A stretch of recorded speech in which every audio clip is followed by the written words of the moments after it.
Good morning and welcome back to my YouTube channel. Kumusta?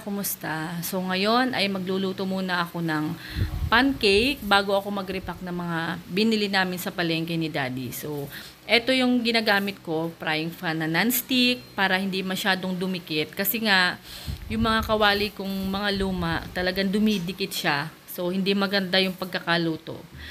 Ayan, so naglagay lang ako ng konting tubig. Kaya ito rin yung pancake na ginagamit ko kasi nga yung dati kong nilulutong pancake nining ay harina, sugar at konting itlog. Isang itlog or depende kapag marami akong lulutuin. Hindi masyadong masarap. Ito kasi nagugustuhan ni Ining at saka templado na. Konting mix lang ang ginagawa ko niyan and then hindi masyadong madami yung water para hindi malabsak at mas masarap. Konting oil lang yan kasi nga non-stick nga yung ating gagamiting kawali or lutuan, and then konting-konting init-init lang para mas masarap. Yan, pinahinaan ko na din yung apoy para hindi masunog ang ating pancake na i-breakfast para kay Ining. So this is it, guys. Luto na siya at pwede nang kumain. Makakagawa na ako doon sa labas. So makakapag-repack na ako ng mga pinamili namin ni Daddy kanina. So mas maganda talaga na nagre-repack tayo ng mga paninda natin at mas malaki yung tutubuin natin compare sa bibili tayo ng mga nakarepack na, kasi nga ang mas malaki ang tubo doon yung mga nagtitinda sa atin. Pero okay lang kasi hindi tayo napapagod, pero okay lang din naman sa akin na mapagod, at least mas malaki yung tutubuin natin. Okay?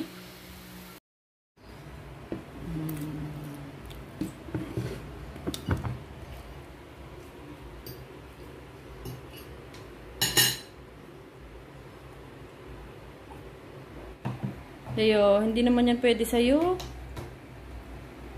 Hindi yan pwede sa'yo, Pugi. Pugi ka kasi.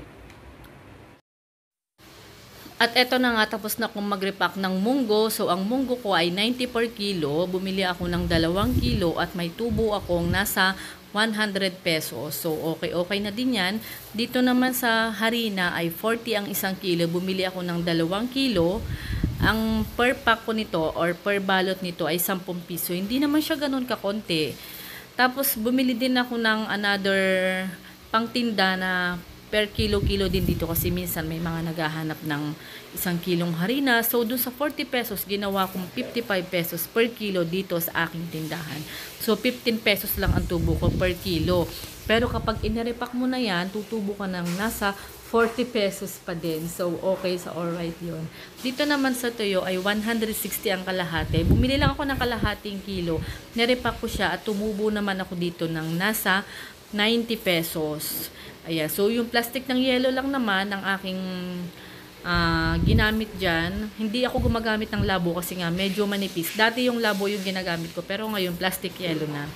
And ito yung mga bawang sibuyas, kamatis. Yung luya, matagal na yan dyan. Stock ko yan. Nilahok ko lang kasi walang masyadong nagbibili ng luya. So, ang bawang ko naman, ayan, tumubo na rin ako ng nasa 40 pesos.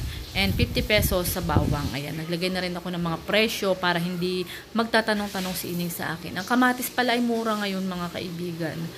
So, konting kamatis lang, kalahati lang yung binili ko sa kanila yan.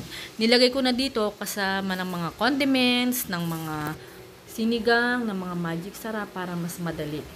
So, dito naman sa bigas, bumili ako ng isang sako. 1,450 ang Jasmine Sara, 64 pesos per kilo, at ang kalahati ay binebenta ko lang ng nasa 32 pesos. So, ito na yung mga na-repack ko para mas madali.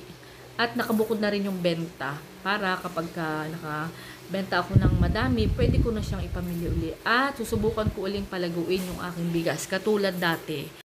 Pahabol ko nga pala itong mga binili kong insenso at kamangyan. So dito sa amin may naghahanap, kaya bumili na rin ako. Hindi ko rin kayang i-repack itong mga paminta na ito, kaya bumili na rin ako ng paminta.